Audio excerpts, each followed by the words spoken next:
Asia cup के hybrid model ने सबसे ज्यादा इफेक्ट किया है टीम पाकिस्तान को। उनकी एकदम से परफॉर्मेंस नीचे गिरी है और उनकी टीम में इंजरीज आ गई हैं।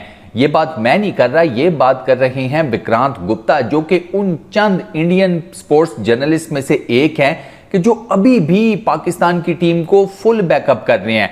विक्रांत गुप्ता ने अपने स्पोर्ट्स शो में यह कहा कि हाइब्रिड मॉडल का पाकिस्तान की टीम को नुकसान ये हुआ कि पाकिस्तान टीम ने एशिया कप के अंदर सबसे ज्यादा ट्रैवल किया है। कभी वो मुल्तान में मैच खेल रहे होते थे, फिर मुल्तान से सीधा पहुंचते थे पाले केले में मैच खत्म किया तो वापस चले गए लाहौर में मैच खत्म किया चले गए कोलंबो।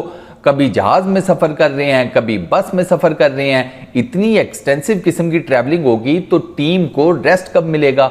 अब जब टीम को रेस्ट नहीं मिलेगा तो फिर क्या सामने आएगा? इंजरीज। सोने पे सुहागा कि इसी शॉर्ट टर्म में जब इतनी ज्यादा ट्रैवलिंग चल रही है, मैचेस भी खेलने हैं और प्लस प्रैक्टिस सेशंस वो अलग। अब उसका नुकसान क्या हुआ कि हमारे दो major fast bowler Haris Rauf और नसीम शाह वो दोनों इंजर्ड हो गए। हारिस रऊफ और नसीम शाह ने आपको पता है मैचेस सारे खेले। ये दोनों पेस बॉलर हैं, ये नेट्स में भी पेस बॉलिंग करते हैं, मैचेस में भी फास्ट बॉलिंग करते हैं।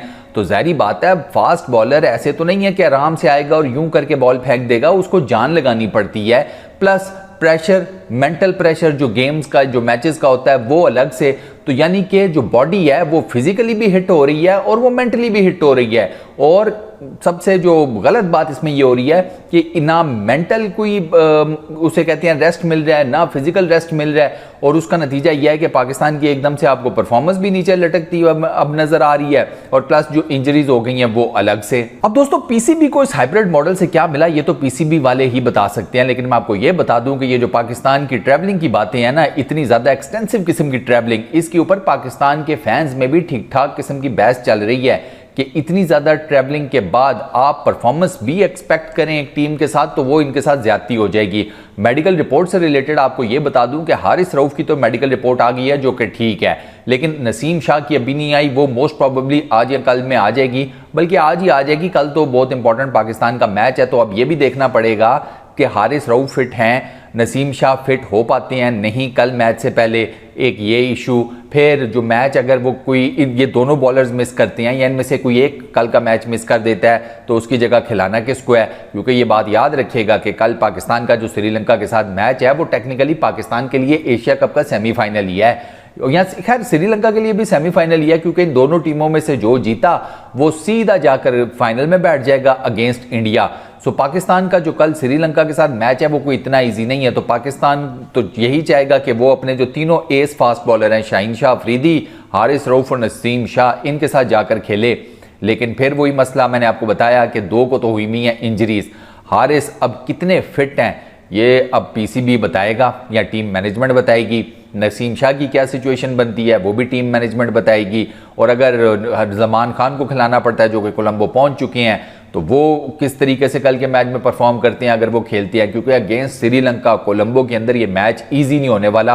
और श्रीलंका ने जिस किस्म की परफॉर्मेंस दी है specially with the ball against team India, उससे सायरन बाजे जाने चाहिए पाकिस्तान के कैंप के अंदर कि ये मैच किसी भी सूरत में इजी मैच नहीं होने वाला। ये मैं आपको बता दूं, क्योंकि कोलंबो की विकेट कल हमने देखा वो स्पिन के ऊपर तो ठीक ठाक फंस रही थी, बॉल ब्रेक तो कर ही रहा था, लेकिन बॉल जब पिच के ऊपर पड़ता था तो उसके बाद जो पेस थी ना वो इतनी वेरिएबल किस्म की थी कि आपने देखा वो इंडिया के जो बैट्समैन थे आ रहे थे और जा रहे थे। ये सूरत हाल हुई थी इंडियन बैटिंग लाइनअप की। 225 के ऊपर इंडियन बैटिंग लाइन को उन्होंने आउट कर दिया। दो के इंडियन बैटिंग लाइन के बारे में आपको यह बता दूं कि अब वो स्पिन के उस किस्म के खेलने के किंग नहीं रहे जिस किस्म के कुछ अर्सा पहले तक थे। अब कहीं पर भी इंडियन बैटिंग को भी ट्रिकी किस्म की स्पिन विकेट मिले तो ये फंस जाते हैं। तो पाकिस्तान के लिए अब बैटिंग में आपको पता है हमारी बैटिंग के ऊपर भरोसा तो उस तरीके से नहीं किया जा सकता जिस तरीके से हम अपनी बॉलिंग के ऊपर भरोसा करते हैं। तो आई रियली डोंट नो कि पाकिस्तान अब इस स्पिन अटैक को जो कि श्रीलंका ने जिस किस्म का परफॉर्म किया इंडिया के अगेंस्ट उसको किस तरीके से कैटर करेगा। मैच टफ होगा, there is absolutely no doubt. बहुत ट्रिकी किस्म की सिचुएशन में पाकिस्तान जो है ना कल जाएगा। और मेरे ख्याल में अगर पाकिस्तान टॉस जीतता है तो पाकिस्तान को पहले बैटिंग ही करनी चाहिए, क्योंकि मैं आपको ये भी बता दूं कि कोलंबो के अंदर पिछले जो 21 ओडीआई हुए हैं ना, 21 वनडे मैचेस, उसमें 18 टॉस जीतने वाले कैप्टन ने पहले बैटिंग ही किया। तो जब आपके पास सैंपल साइज किसी ग्राउंड का इतना बड़ा हो ना तो फिर उसको ना आप रद्द नहीं कर सकते या एकदम साइड पे नहीं कर सकते कि नहीं जो बाबर आजम से कहते हैं कि गलती हुई है, दो कि मैं अभी भी कहता हूँ मुझे नहीं लगता कि बाबर आजम से टॉस से रिलेटेड हुई, उनको पिच में मॉइस्चर नज़र आया तो उन्होंने अपनी तरफ से ठीक ही फैसला किया था। बट खैर रात गई बात गई, अब कल के मैच से रिलेटेड देखना पड़ेगा कि पाकिस्तान क्या फ्रेम ऑफ माइंड लेकर, क्या एजेंडा लेकर, क्या टीम प्लानिंग लेकर उतरता है। एंड आई रियली होप कि हारिस रऊफ 100% फिट हो जाएं, नसीम शाह 100% फिट हो जाएं, शाहीन शाह अफरीदी तो पहले ही 100% हैं, और पाकिस्तान का जो स्पिन डिपार्टमेंट है वो कल चल पड़े, क्योंकि कल आपको ओवरऑल एक अच्छी किस्म की परफॉर्मेंस देनी पड़ेगी श्रीलंका के अगेंस्ट जीतने के लिए,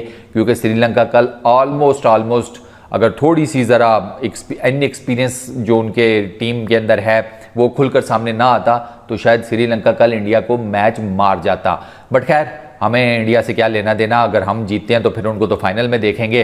तो फिलहाल तो अब आप दुआ करें कि कल एक तो पाकिस्तान की टीम फुली फिट हो, रेडी हो, और कल श्रीलंका के अगेंस्ट हम मैच जीत जाएं, तो उसके बाद फिर इंडिया को एशिया कप के फाइनल में देखेंगे। इस वीडियो में दोस्तों इतना ही, अपना बहुत ख्याल रखिएगा, अगली वीडियो में मुलाकात होती है, पीस आउट।